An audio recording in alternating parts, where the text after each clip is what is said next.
Next, we are off to Leicestershire, where video journalist Brady Harron has been trudging across fields and stomping through hedgerows. It may sound a bit suspect, but it's all part of his epic quest to visit 366 places in the East Midlands.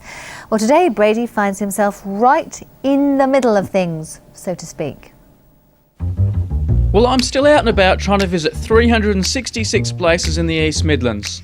A full list of where I've been so far can be found on the EMT website. Today I've come to a small hamlet in Leicestershire called Appleby Parva, but it does have a claim to fame.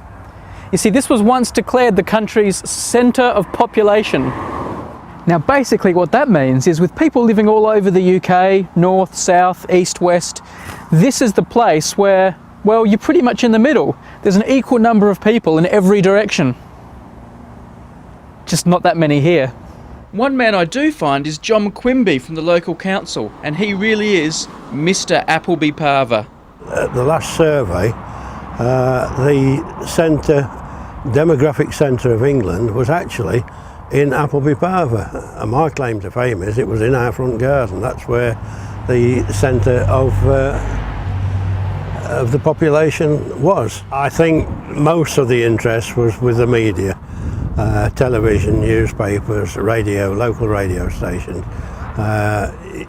They certainly made a big put about it, and it was quite interesting, but it's just a fleeting example of life in a village. So media types like me are fascinated by this national context, but John's interest, well, that lies a bit closer to home.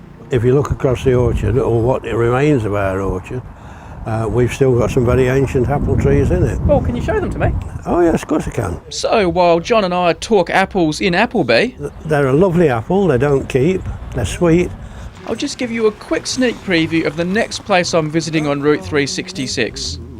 It's this church with a very special claim to fame. But more about that next week. Brady Harron, East Midlands Today. He's getting through those places, isn't he? He gets around a bit, as they say. He does get around a bit. It's time for sport.